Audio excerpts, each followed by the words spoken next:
Right, so I have a scene here that I've started, well, I've been animating it for a while, and most of it's in between. But as I'm doing it, I figured it'll be a good opportunity to share with you the in-between process. I've in-betweened everything in this scene, and I've left this one because I think it's an interesting one to share with you, because we see the hands conceal the face and the face goes behind the hands. So let's do that. Let's make this in between and talk you through it.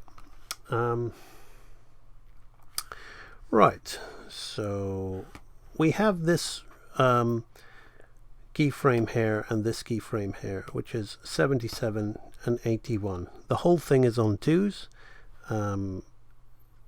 So if we look at our chart over here, we can see that let me just turn on my bitmap layer, my vector layer, because it's clearer for you. We can see that this chart here represents the space that I intend the in-between to be, which is just halfway between these two keys. Okay, so 79 is just halfway between 77 and 81. That's all that means.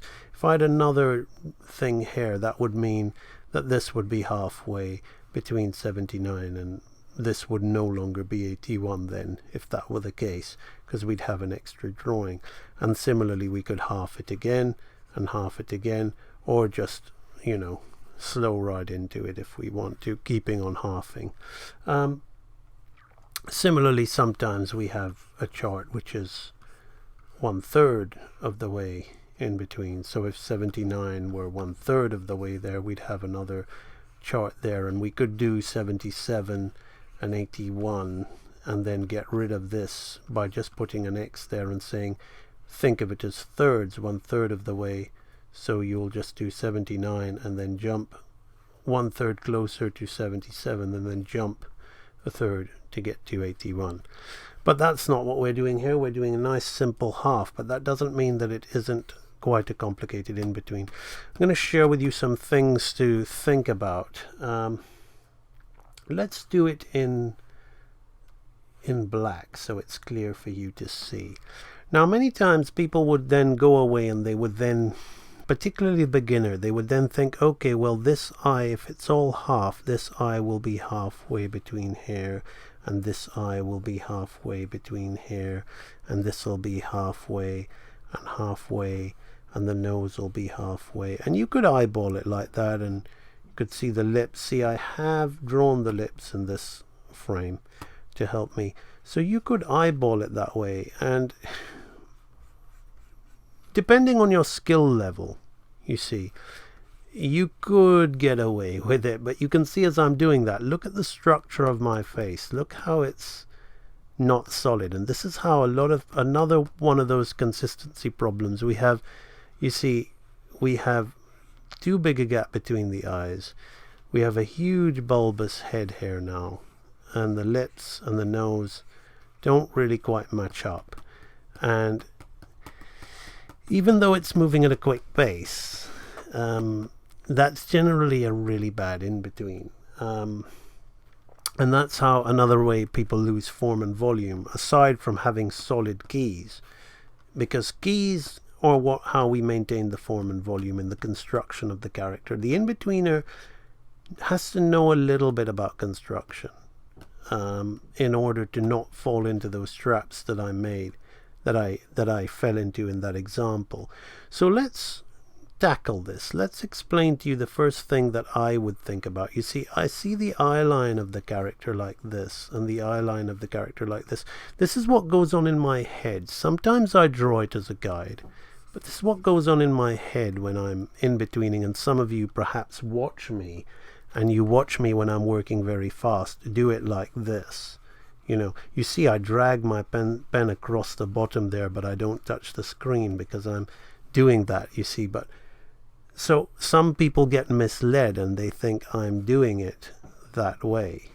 Well, sometimes I do, you know, over experience and time, but really you need to do it the safer way, the constructive way. So let's go back to it and explain it to you like that. So let's think about this eye line. So you see, if I was to draw an in-between chart there, you'd immediately see we have this, this, and this is halfway. So the eye line is halfway, you see. And now I can start thinking about my eyes and plotting in where my halfway construction point is going to be. And the construction of the character is that she's generally one eye width apart. Okay, so I'm going to think about this middle eye line that I've got here, but I'm also going to think about the construction of the character being one eye width apart, like that, and the shape of her eye. So we have something like this. So this, what I'm doing here for you, is a rough in-between, okay? It's not a finished thing. So a lot of people just want to just jump in there and straight up. Let me rub out some of these explanations that I'm making so you can just see, so it's not too rough. A lot of people just want to jump straight in there and try and get it done as quickly as possible by trying to draw it all finished from the get-go. And you're not going to get it done as quickly as possible that way, because you're going to run into so many errors that you're going to have to, of course, if it's your own thing, you can just let the errors fly and leave it there out of frustration and just settle for mediocrity. But if you were, you know, doing a character of this kind of level, and being paid for it, you'd be on a probably a high level project. So there'd be no room for mediocrity there, and your director wouldn't let you let it fly. So I'm just going to put in these eye shapes. As I'm doing that, I'm bearing in mind the width of the space, okay, the width of the eyeball around the iris, and I'm thinking about that between those drawings there, and I'm thinking about the placement of the iris and the pupil, and also the little ball of light that hits the eye. So that's how we're getting that effect. Now we need to think about the eyebrows. So we could do that same thing if we want, but then we also have to bear in mind that the eyebrows space in relation to the eye, the distance on top. So I'm keeping it at halfway, and I'm looking at where that eyebrow measures in the space of the eye. Okay, so again, I'm not just eyeballing it, because you'll see here, particularly with this eye, as I make a judgment call here, while I'm keeping it halfway, you'll see that as the eyebrow is quite close to the top of the eye and the head is angling down, this eyebrow's shapes are changing a little bit, and it isn't strictly, well, I guess it could be like, yeah, that's there, and that's there. Yeah, I guess that's halfway. But sometimes it doesn't always work that way. But don't let that fact that it's a half chart affect your common sense when you're doing stuff like that. Overall, the half distances is going to be there. So the nose, again, we've got the nose here, we've got the bottom of the nose here. So that's where I'm thinking this nose is in there. Of course, I don't draw all that in when I'm in betweening. I've been doing this for a very long time, so it's become intuitive. It might be an idea for you to draw like that for the first few months if you want to practice, just so you can begin to see those things invisibly. I'm going to rub this eye line out now because it's kind of annoying me. So you can see things intuitively like that. I'm flipping backwards and forwards. I'm using my onion skin. I've got them on, but only so I can see the one before and the one after, and they're a little strong, to tell the truth. They're important for in-betweening because we need to see and understand. Again, the mouth. The mouth is again that's the middle of the mouth, that's the middle of that mouth. So the middle of this mouth is probably going to be around about here. But we have to bear in mind the distance between the mouth and the nose. So I'll take that into account. Now we could cheat this one a little bit because her hands are going to be concealing that mouth. But I want to bear in mind the placement of the mouth. You see the center line, this thing being here. So we don't want to lose that just for the sake of it being halfway. We want to think it's got to roughly be halfway, but we have to start thinking about the structure and the form of what it is we're drawing and representing when we're doing that. So that's coming there like that. So here we have an in-between of that. Now we want to think about this. We could do the entire head and the entire face, but as there's just one in between, there's only so much space to go. So I'm going to take the hairline here and the hairline here, okay? And obviously my hairline that I'm seeing is going to be something like that. So let's go and start putting that in, okay? I don't want to be honest, drawing those guides for me now is a bit of a hindrance rather than a help. It's particularly when I'm trying to teach, because it confuses me. But that's what I'm seeing in my inner eye, if I can put it to you like that. So this, now we need to think about the space around the face, okay? So this I'm going to put here, and I'm going to look at her cheeks, and I'm flipping forwards and backwards. And if you see now, because of the eye and the space around the face, it isn't actually halfway, because we're changing head angles now. I'm changing head angles, and we're gaining more space on this side of the face, because this is a two-dimensional image, and we got to remember that we're kind of cheating form here. So I've got to look very carefully and look for her chin, because that's going to help me more so than trying to do it that way. So we need to find her chin and what's happening to her chin. Now, as I said, with the hands concealing the face, we could be quite liberal here, but I don't want to, because that's why I saved this in between, because it's a trickier one and it's a good one to use as teaching material. So this is going to come around here like this, so we can see see, we're getting the form of the face. And is it halfway? Yeah, I would say that cheek is halfway. Now it's this area that perhaps will not be so getting so much halfway as we're turning into that angle. So you can see that the top of the head hair near the eye, you see you got this hair, okay, and then you got this around about here. So it's almost 1/3 of the way, and then gradually moving. But don't let things like that make you think, oh, now I'll chart 1/3 for the top of the head, because that's just silly. You got to as I said, you got to use your judgment. It's an overall half in that aspect. So while learning these things about spacing and charting is a very useful tool, don't let the chart and the beginner element of you of learning all these things just invade common sense. So this thing is going to come here like this. Now we can see we're moving around, we're moving to the side, and we're getting some volume there. The ear is again going to be coming in the middle, like that. See, even though her ear is concealing her hair, I draw it in there because this is how I find my mapping on the face. So now you can see, as we look at that, we have created a face of the character through in-betweening lines, and we've kept form and structure pretty solid by doing that.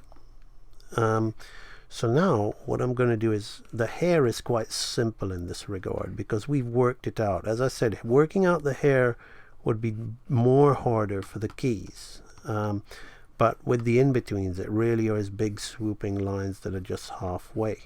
So I'm making, like at this point, that's the construction of the hair. At that point is where those things meet. But what I want to be mindful of is the space of this eyebrow, so we can see that, yes, the space of that eyebrow is consistent, that isn't concealed by the hair, because some of it is concealed. Now we'll look at this.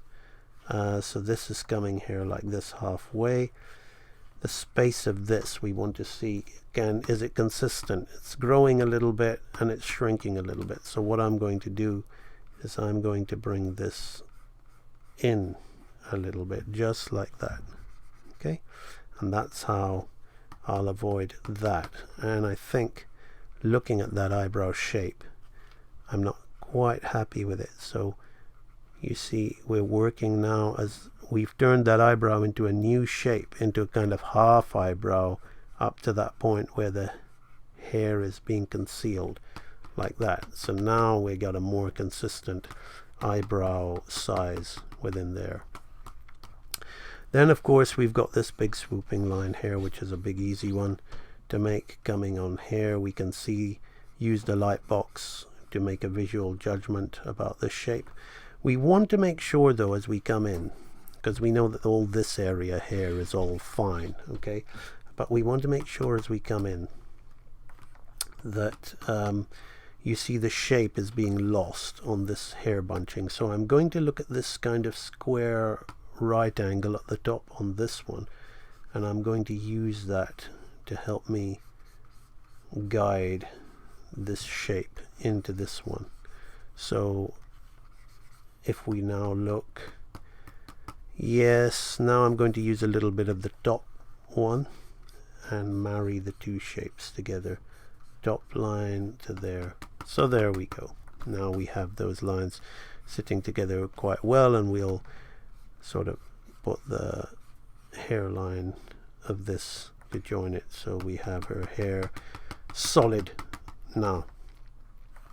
And again, similarly, I want to look at this line here and this line here. You can see immediately my line was just halfway, because that's where the construction of the hair meets anyway. And we're going to bring this in and around and down like that. So there we go. Just take another little look at that. Let's bring it out a bit. Yes, of course these lines are bitmap and this line is vector, but I like to work that you don't need to mix and match between bitmap and vector. I like to work in vector mostly for teaching, because I can draw fast as if I were drawing with a pen and get to the point, and you know, there's a tendency to be a bit more noodly with bitmap lines, and I also think the vector line is very definite. Once I've made the stroke, that's it, you can see it very clearly. And then so I will then off stream just trace this with a bitmap to keep it consistent with the rest of the lines. This thing is just a halfway, so you can see the halfway of the hat. So these lines and shapes that are transforming. Now if we look here, I've got a problem going on. So let's concentrate a little bit more and see. So this, you see, I put it in between here, which is not right. You can see this line is here and this line is here, so we need to go in the middle somewhat. So I need to bring this up a bit and think more about that.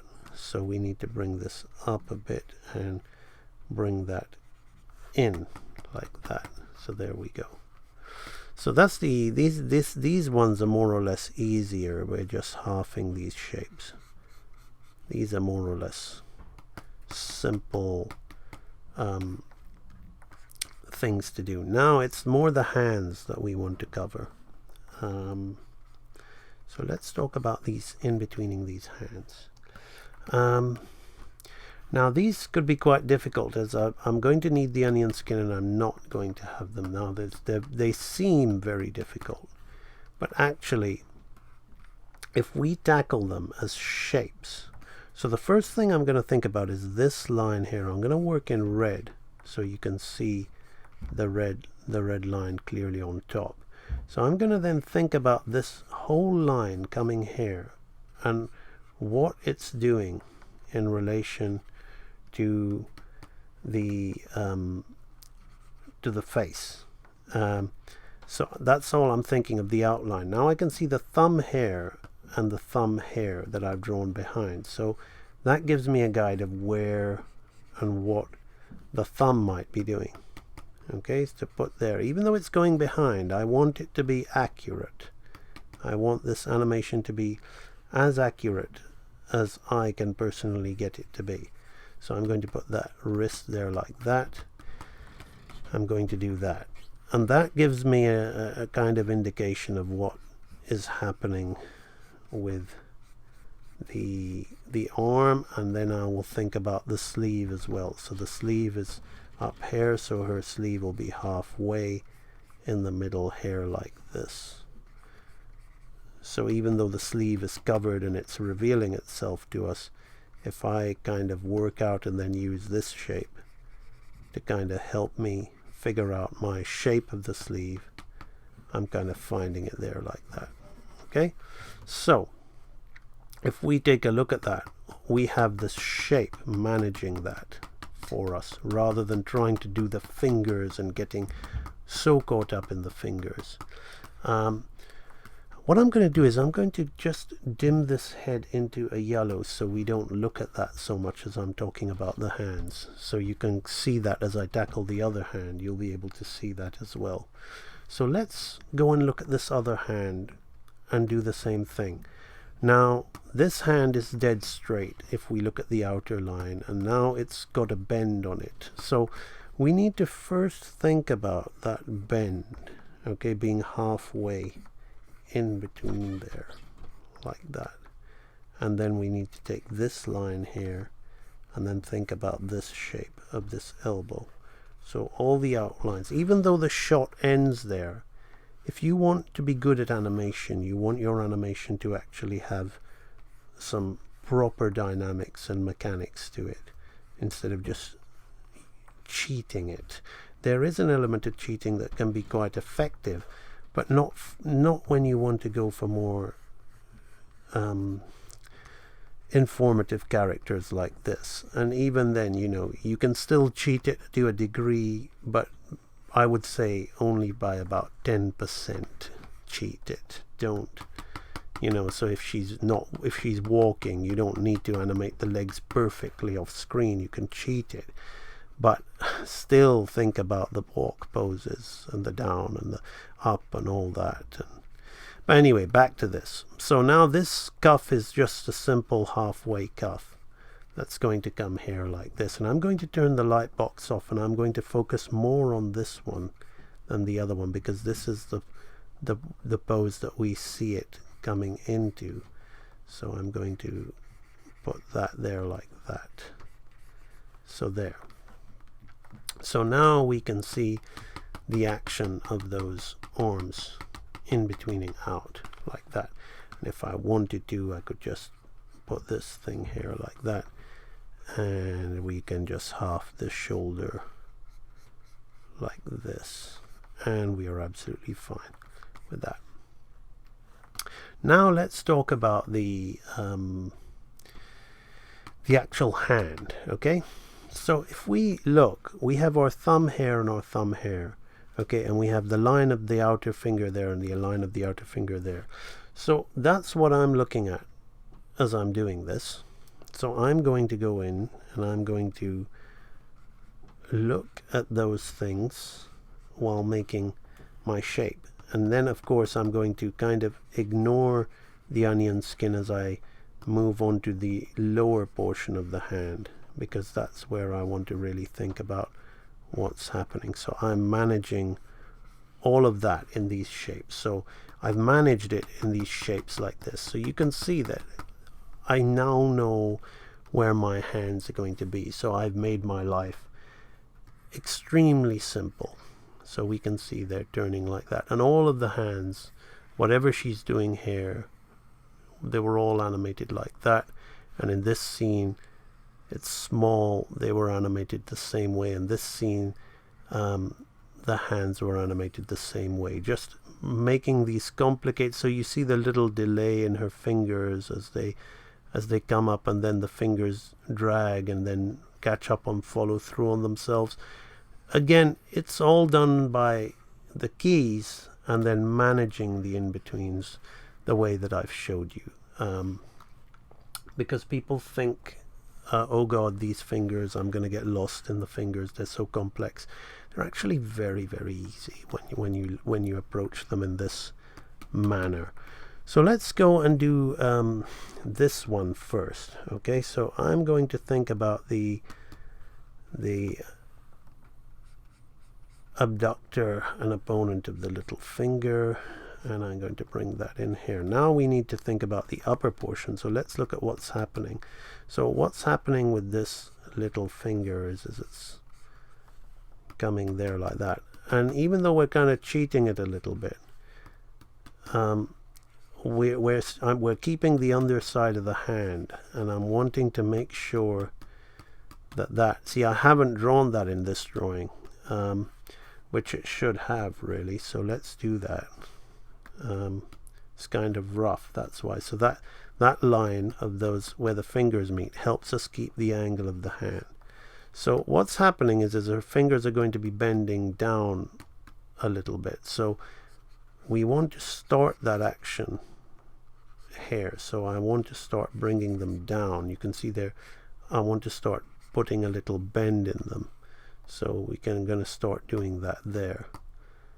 And again, this one I'm going to bring in and put a little bend in it, like this. I'll clean it up so you'll be able to see. So it's you don't worry. So this thing comes here like this.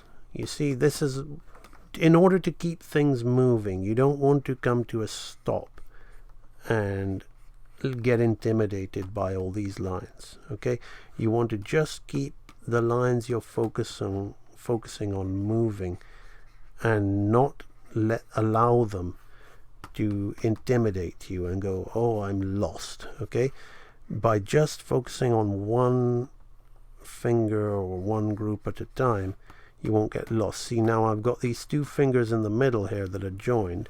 If I look at this one, there's a gap, they're opening out. Here I've got them joined because they're joined here, so I'll say, well, let's bring these out as a gap.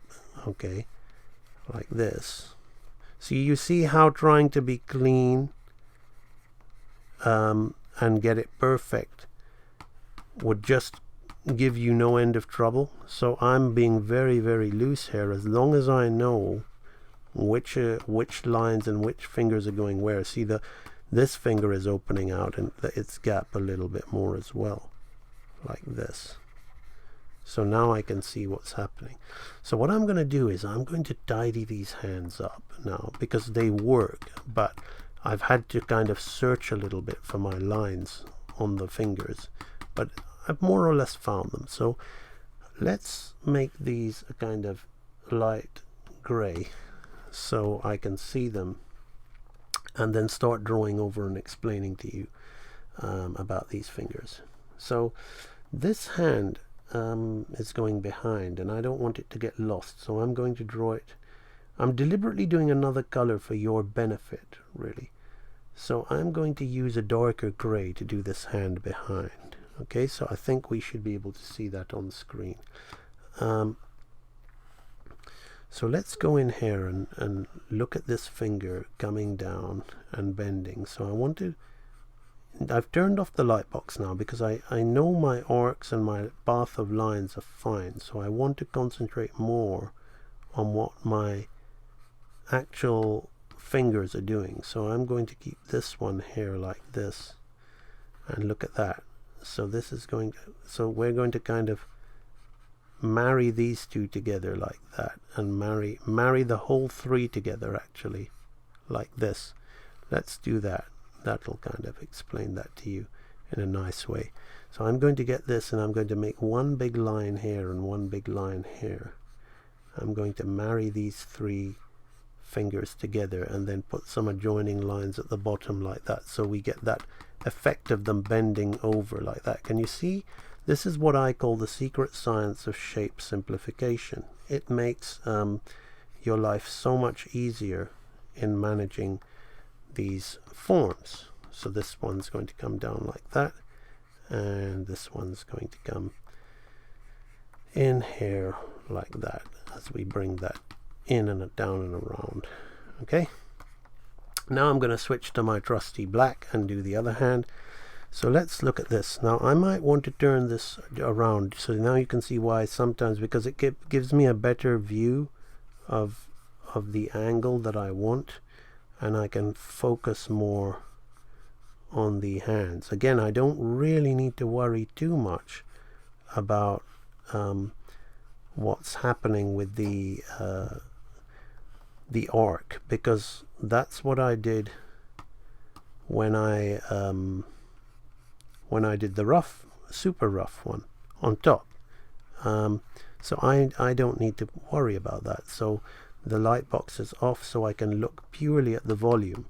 You see, the light box hinders your volume. It doesn't help it. It helps it to a point, but then when you want to, by getting the arcs right, when you want to get your volume right, you must turn it off and look at your shapes and eyeball the widths. Okay, like that. Okay, so we have that coming here like this, and this one will come through like that.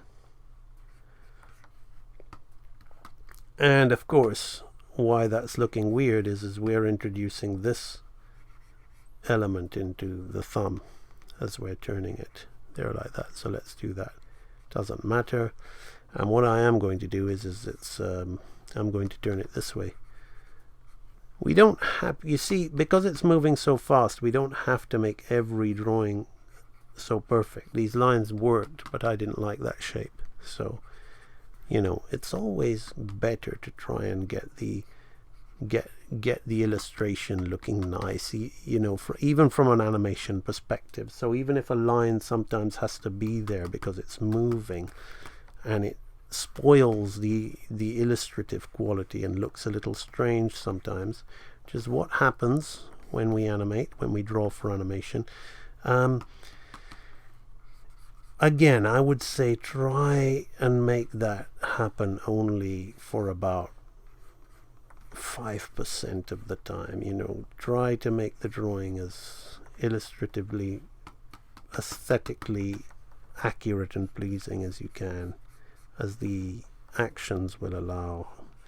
Now what I'm going to do is I'm just going to go, I might as well just go and blacken these lines in just very quickly on top, just because I want to make the face black again.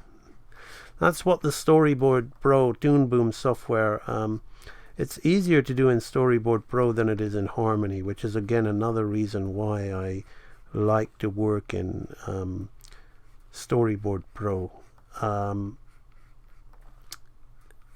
I find, you know, I don't like to talk too much about software. I'm not being paid by Toon Boom, but so far from a hand-drawn animator's perspective, I absolutely love this software because it's like working on paper.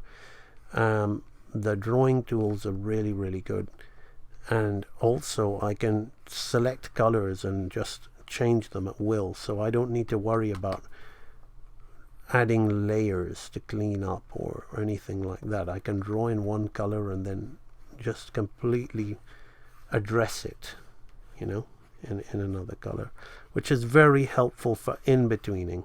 To be very, like, an in-between like this is a tough in-between. Okay, it is not an easy thing to do. You know, I would probably not give this drawing to my assistant. If I were working in a studio, I would rough it out for them. Let's bring this down here like this. Now this is all easy stuff. Okay, we're just going to go in here and see that these lines, we can go in, and that's another beautiful thing about in-betweening in software, I guess, because we can only go as far as our heads can go towards the page, and as big as the drawing is. In here we can just zoom in. I'm being quite liberal with these lines on here, one because I'm gonna have to trace them over in bitmap anyway, but two because they are off screen. If you see I do that, We don't even see them. But I give myself a little room, but I wouldn't go that deep if I was going to reframe this animation. But I give myself a little room, bleed room. Right, well, there we are. So what I'm now going to do is I am now going to proceed and color that head black, which is extra rough. Let's make it a dimmer gray, because it is kind of distracting looking at it all in heavy black like that. So let's make it oopsie, because I colored it black, we want it yellow, because once I've done it you can't go back. Let's make it gray like that, and let's make this hand a little bit darker there like that. So there we go. So now we have our in-between all done.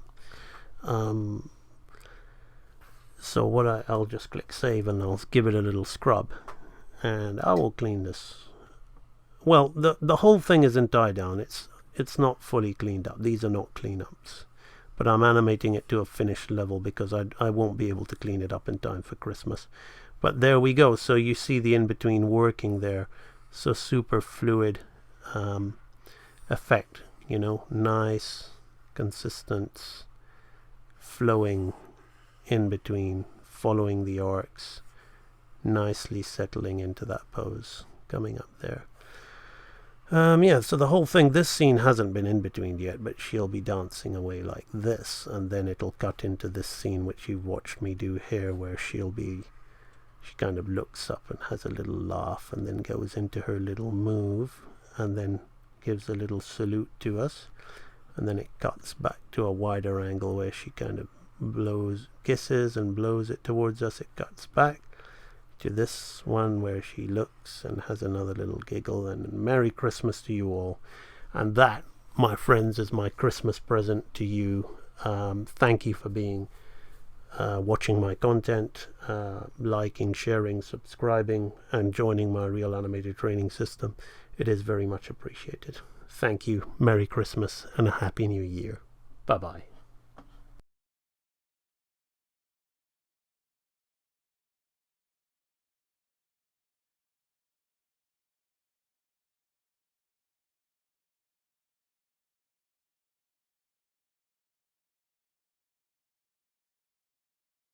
I teach it differently.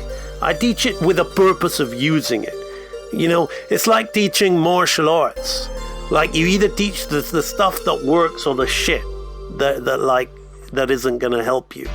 You know, it's like I was a martial arts instructor once, and I've taken what I did from the martial arts and I teach animation as if it's martial arts. You're gonna use it, right? Okay, so it's gotta work.